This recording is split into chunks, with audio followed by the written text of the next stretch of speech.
Hello, welcome back to REV Endurance Sports and another unboxing. I am going to talk to you about leather saddles. Now, if you are from the newer bike generation, let's say in the last, well, definitely if you've just started riding a bike 5 years ago, if you started riding a bike during the pandemic, lockdown of 2020, we're now September of 2023, you probably have never seen leather saddles on bicycles. If you are from, let's say, 10 years ago, 15 years ago, you would have seen some, but they might have been phasing out slowly.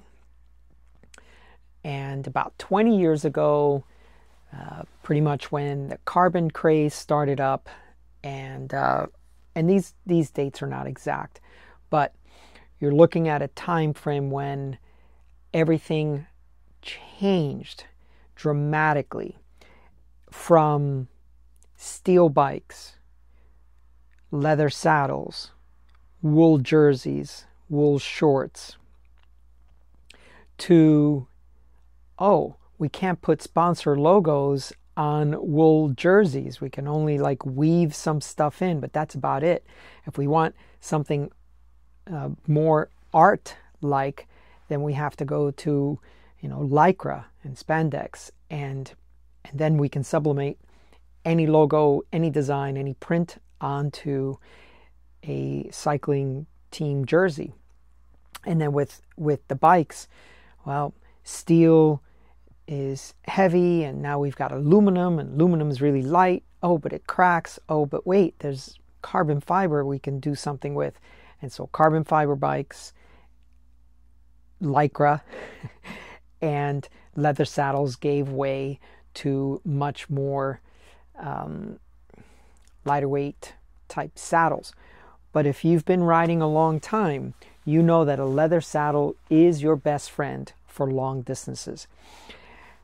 Now, the impetus for this video is that when I did Paris-Brest-Paris, 51 hours of pedal time and 86 hours total time, lots of off the bike time, which I thoroughly enjoyed the timing of hitting each one of the controls and the time that I finished. So no regrets there, but I can easily take 10 to 12 hours off of that off the bike time, because when I'm off the bike, I'm not sleeping. I'm just having I'm laying there thinking, God, I could be on the bike. Okay, well, So, but if you're a serious endurance cyclist, randonneur in particular, a leather saddle is your friend. Once it's been molded to your physique, it's a trusted friend. So I've got three leather saddles from Brooks. I've got I think the first one I got was a Swallow many years ago, when an experienced endurance cyclist said to me, oh, well, if you're having a lot of perineal pain, get a Brooks saddle. So I did. Then I got two more that were called Swifts, and the Swift is currently on my Tomasini X-Fire. So today we're going to talk about the Gilles Berthoud saddle, and I hope I'm pronouncing that right. So if there's anyone who's French who can do a phonetic pronunciation key for me down in the comments down below, please do that, because I want to respect your language and pronounce things properly. So please help me. Okay, so the saddle that I just purchased, and I'm a dealer for these saddles, is the saddle that I purchased was the Galibier, right? Now, I got this from one of my distributors, and certain colors are available and certain aren't, and stuff like that. But this particular one I got from Renee Hurst, but I can also get from another distributor who is much more local to me. They didn't have the black, so I had to order the black from Renee Hurst. Okay, now let's briefly talk about, well, let me unbox it since that's what you're here for.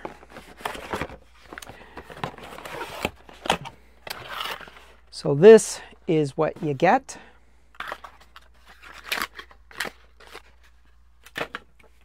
And I will set that there so the camera can focus in on it. We'll do a side shot. We'll do an oblique shot, tilted, frontal, and then we'll do a back shot. So hopefully that is good for you. And you can pause it at any time. Okay, so going back to PvP, and the reason why I decided to get one of these is I rode my SQ Lab 612 saddle, and at 600K, the saddle was wonderful. Everything just worked out great. But this was 1200K, so much longer, much more time in the saddle and associated with the bike. So this is what I call that 86-hour total time. That's how long I was associated with the bike. So that means, I had to get back on and off. And, there are times when you, believe it or not, the longer you stay on the bike, the better it is for you. If you get off and you rest your perineal, or you rest this or that, and then you get back on, it's sore. But the biggest issue that I had with my SQ Lab saddle was that I had, grease on the seat post, carbon posts inside of a steel frame, and the tape that I had to mark where it goes back into the frame, it migrated up the post with, the packaging that I had put on it and everything that I was trying to protect, the post from the bike from the post, and all that. So I actually rode my saddle too high at PvP for all those miles. So going forward, pro tip of the day, take one of these when you go on your trip, bike trip, and check your measurements again. So then I came home and I said, I really should check my leather saddles again, start doing some rides on them again. I would like to go to LEL, so London, Edinburgh, London, and that's in 2025. So anyway, so now we'll get into more of the comparisons of these two. Now, this is the Brooks Swift, and it's got riveting here, and it's got a tension adjustment. This has screws. Now this is a wonderful thing because, it's rare, but I guess you could damage your saddle upper. Over time, these saddles, they break in really nicely, and like I said, they form to you.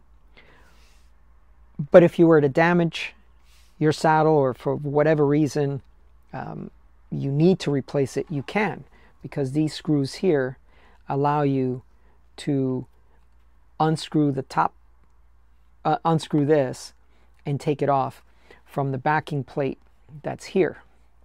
Okay, so that's a very good thing in case you need to do that. I don't know when you would have to do it, but just in case. And so those parts are sold separately, so that's cool. Now, this saddle, you can see it has the loopholes here, so you can attach saddles with straps. Now, as I've mentioned before, I got 2 fire stations super close to my store, so that's what those sirens are. On all the other saddles except this Galibier, you have a quick fitting here that you can snap in a Gilles bag, saddle bag, and they come in various sizes. So clipping that in gives it a nice firm portion already attached to your saddle, and then there's maybe a strap around the seat post and such. So that's a nice feature. Obviously, you're using their saddles with that quick disconnect. But again, a quick disconnect, that's cool because you can take it off, go inside your hotel room, or you're in your hotel room, you take it off, you can unpack it. Whereas on the Brooks, it's latched on by those leather straps. Now, I did have one of the tool carrying pouches, and the strap was cut by the little loops. So I just don't know how good those loops are. The other thing is, and this is very important because I've had people comment on my fit and they're like, oh, your saddle is so far forward. But see, there's only a small portion for you to be able to clamp the saddle. So the saddle is actually, it's a little centered, but maybe a little back from center. So all of this, because of the shape of it, it's not the width of a saddle clamp until it gets all the way to here. So on this saddle, you don't have that same kind of look, right? Here's the saddle clamping portion, and it's a much longer rail. See that? From here to here. I could measure that to be more specific, but it's a much longer rail to make adjustments to get your saddle where you want to go. So I'm pretty excited about that. I do want to mention one thing on the outset.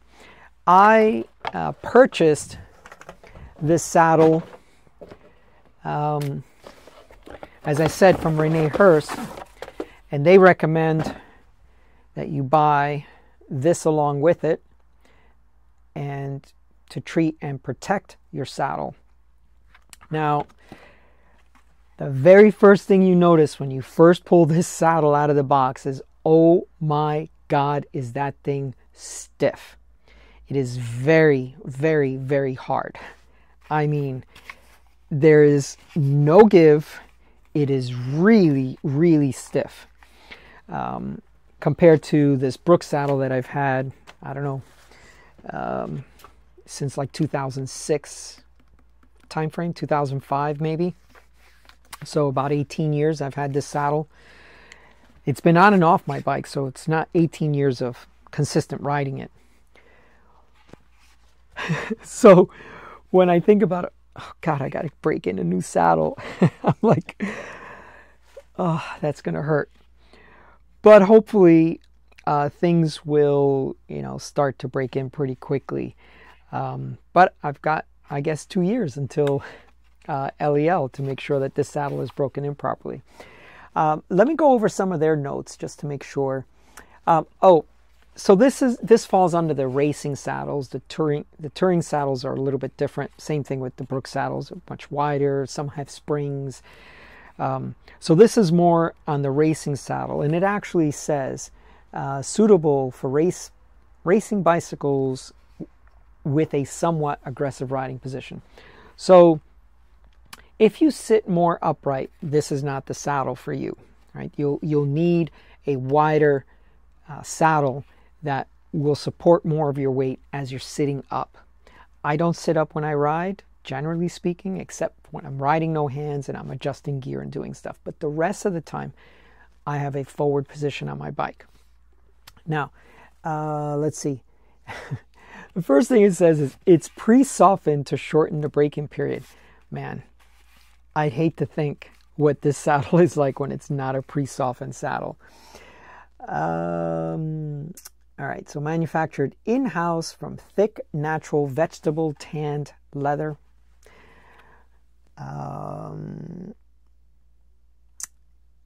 Let's see, what else? The bolt assemblies at the rear of the saddle are situated. Oh, yeah.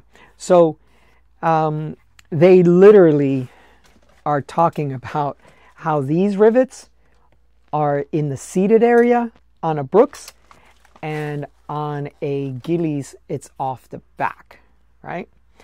So I know that they were targeting the Brooks saddle in their design or in their write-up. So they're talking about the fact that since this is off the back of the saddle, that your shorts do not get damaged by the rivets back here. So, and the back plate made of technical material, providing solidity and flexibility for maximum comfort. Easy to disassemble thanks to a system of stainless steel bolts, which fit into special brass washers, right? Now, you can get this in a titanium rail saddle, titanium rails, or in a steel rail. Titanium's a little lighter, and let's be frank, you're not buying these saddles because they are lighter than something else. One of these saddles probably weighs twice as much as my SQLab carbon rail saddle. They weigh in at about 150 grams. These are 340 something, they say, 350 something. Just depends on which site you go to. But what I found interesting is they nearly measure identical. So this Gilles, Galibier, the Brooks, Swift, and my SQLab 14, at the widest most point here, which is I believe where they're taking the measurement on all three of these saddles, they are within 1 to 2 millimeters, if not dead on. It's just hard to measure exactly. So I've had this Swift for a long time, so I believe this one is the correct size for me. Inside the description of the saddles, it'll tell you the width of the saddle. Now, because I do a lot of saddle fittings here, when people come in for an SQLab saddle, I take their sit bone imprint, and then I'm able to ascertain which, notice what I did there, ascertain which saddle is the correct size for them. All right. So as a patent tension system, no special tool. Again, I can see that they're targeting Brooks.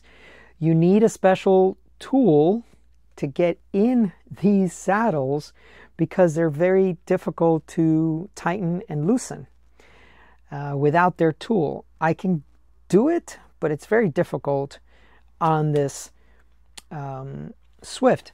And it's all going to depend on how low this leather part hangs and covers up the bolt that's inside here.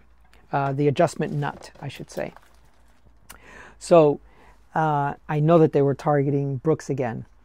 And then each individual saddle is marked with a unique serial number etched on the brass washer on the top of the nose. So I'm not sure if we can get that in focus, but there it is. Now, so like I said, they measure the same as my two other saddles that I've been riding a long time. So I'm hoping to start doing some shorter rides on this and try to break it in. And another reason why I got this saddle to try out is I was riding with an experienced tandem team.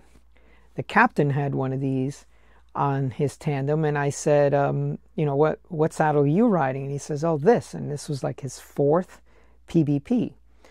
So, and he had done other long distance stuff, but this was his 4th PBP. And I was like, wow, okay, I probably need to go back and look at my leather saddles as an option for riding these long distances. So anyway, that's the unboxing for the time being. I still need to put it on one of my bikes. So if you have one of these, let me know what your experiences are. Was yours as hard as a rock as this one is? Also, have you ridden regular standard racing saddles and then decided, you know what, I'm going to try a Brooks saddle, a Gilles saddle, or anyone else that makes a leather saddle, and said, wow, this is what I really needed. Yeah, I'm looking to hear what some of your feedback is. Okay, so going forward, the next couple of videos that I want to do is I've got Thomas Southwood from Indiana coming into town, I believe tomorrow. We're going to try to ride on Friday and Saturday. I still need to do a video on my training for PBP. Some folks have made some comments. And then also on Saturday, I should be getting 10 million feet of climbing since joining Strava. So I'll try to do a video about that as well. So, and then tonight, Wednesday night, I hope to shoot video number 2, episode number 2 of the REV show with Jessica and myself. So drop some comments down below if you think you have some topics you'd like for us to discuss. We are still mulling over the topics that we wish to cover. So maybe one of your suggestions will inspire a conversation by us, a discussion by Jessica and I. Okay, thank you so much for tuning in. Please like and subscribe, and we'll see you up the road.